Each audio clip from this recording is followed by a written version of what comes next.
चलिए थोड़ा वक्त में पीछे चलते हैं। साल 1877 भारत के इतिहास की शायद सबसे भयानक घटनाओं में से एक बस शुरू ही हो रही थी। अब लगभग 1.5 सदी बाद क्लाइमेट मॉडल्स हमें बता रहे हैं कि वैसी ही एक तबाही फिर से दरवाजे पर दस्तक दे रही है। और ये सिर्फ इतिहास की बात नहीं है, ये हमारा आने वाला कल हो सकता है।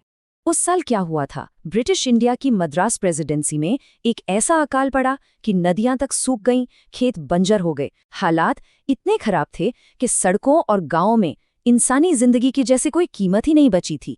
लोग बस भूख से मर रहे थे। स्क्रीन पर ये जो नंबर है, 2 करोड़। इतने लोग सिर्फ भारत में मारे गए थे। लेकिन ये तबाही सिर्फ यहीं तक नहीं रुकी। इसी एक घटना ने चीन में करीब 3 करोड़ और ब्राजील में 20 लाख लोगों की जान ले ली। ये एक ग्लोबल कैटास्ट्रफी थी। तो इस महाविनाश के पीछे था कौन? कोई जंग, कोई बीमारी? नहीं, इसके पीछे थी एक प्राकृतिक घटना जिसे हम सुपर एल नीनियो के नाम से जानते हैं। और अब 140 साल बाद वैज्ञानिक वार्न कर रहे हैं कि ये वापस आ रहा है। तो सवाल उठता है कि आखिर ये एल नीनियो है क्या भला? कैसे समुद्र की एक हलचल पूरी दुनिया का मौसम अचानक बदल देती है? चलिए इसको थोड़ा सिंपल तरीके से समझते हैं। सीधे शब्दों में कहे तो एल नीनियो का मतलब है पैसिफिक ओशन के पानी का अचानक अजीब तरीके से गर्म हो जाना। सोच के देखिए, जब खरबों लीटर पानी गर्म होता है तो इतनी जबरदस्त एनर्जी निकलती है कि पूरे ग्रह का वेदर सिस्टम ही गड़बड़ा जाता है। हवा, बारिश, सब कुछ अपने रास्ते से भटक जाता है। देखिए, आमतौर पर क्या होता है? स्ट्रॉन्ग हवाएं गर्म पानी को एशिया की तरफ धकेलती हैं। सिंपल।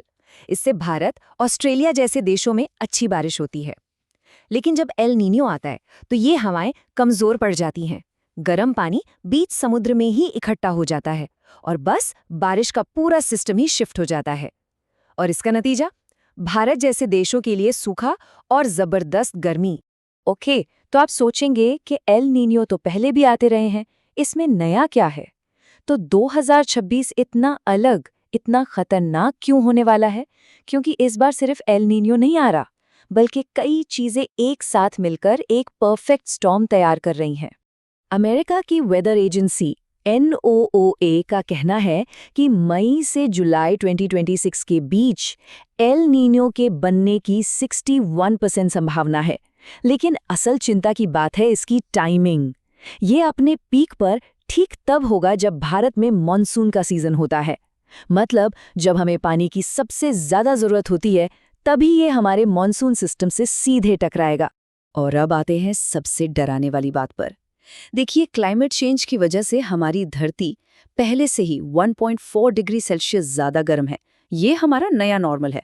अब इस गर्म बेस पर जब सुपर एल नीनियो 1.5 डिग्री और जोड़ेगा तो क्या होगा?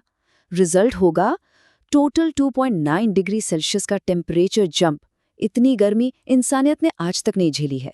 तो ठीक है, ये सब ग्लोबल लेवल पर हो रहा है, लेकिन हमारी रोज की जिंदगी पर इसका क्या असर पड़ेगा? एक्सपर्ट्स कहते हैं कि भारत के लिए ये एक 4 लेयर्ड क्राइसिस, यानी एक 4 परतों वाला संकट है। पहली लेयर, मॉनसून का फेल होना। कम बारिश मतलब पानी का संकट।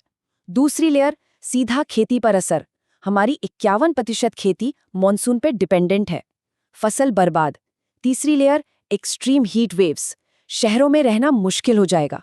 और चौथी लेयर, इन सब का रिजल्ट, महंगाई। जब अनाज नहीं होगा तो खाने पीने के चीजों के दाम 9% तक बढ़ सकते हैं। ये सब आपस में जुड़ा हुआ है। हम सब दिन की गर्मी की बात करते हैं, राइट? लेकिन असली छुपा हुआ खतरा रात की गर्मी है। 2024 का दिल्ली का डेटा देखिए। दिन का टेम्परेचर 1.8 डिग्री बढ़ा, लेकिन रात का 4.4 डिग्री।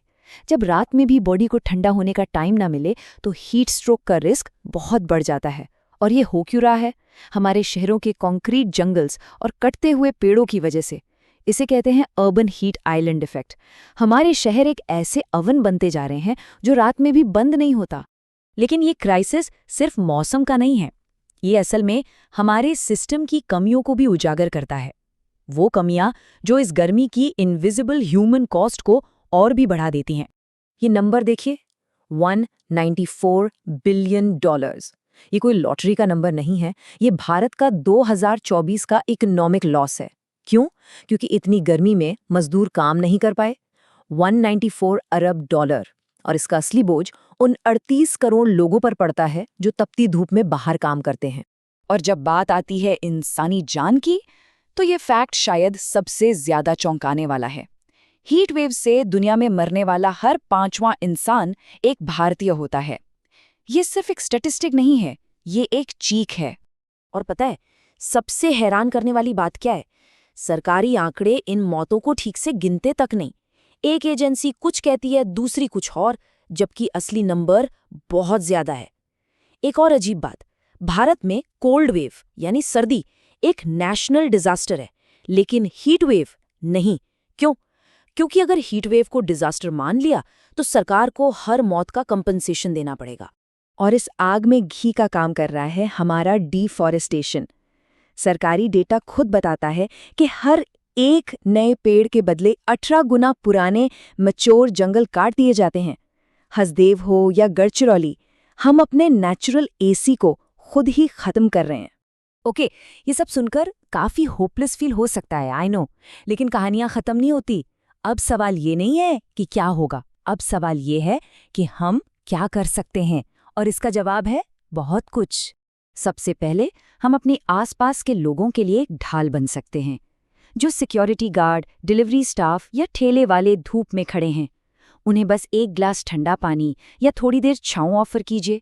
ये छोटी सी चीज किसी की जान बचा सकती है। अपने इलाके में पुराने पेड़ों को कटने से बचाने के लिए आवाज उठाइए। और हाँ, सबसे इम्पॉर्टेंट, खुद को हाइड्रेटेड रखिए और कोशिश कीजिए कि 12 से 4 के बीच धूप में ना निकले।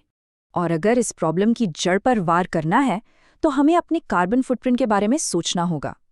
भारत की 70% बिजली कोयले से आती है और कोयला क्लाइमेट चेंज का सबसे बड़ा ड्राइवर है। लेकिन हम इस ग्रिड पर अपनी डिपेंडेंसी कम कर सकते हैं। छत पर या बालकनी में सोलर पैनल लगाना अब पहले से बहुत आसान और सस्ता हो गया है। और बोनस, ये लॉन्ग टर्म में आपका इलेक्ट्रिसिटी बिल भी कम करेगा। याद रखिए, 2026 का एल नीनियो आखिरी नहीं होगा, ये वापस आएगा और हर बार एक ज्यादा गर्म दुनिया में आएगा। अगर हमने आज कुछ नहीं किया तो शायद वो दिन दूर नहीं जब हर साल ही एक सुपर एल नीनियो जैसा लगेगा। और तब सोचिए, हमारी आने वाली जनरेशन्स के लिए नॉर्मल समर का मतलब क्या रह जाएगा।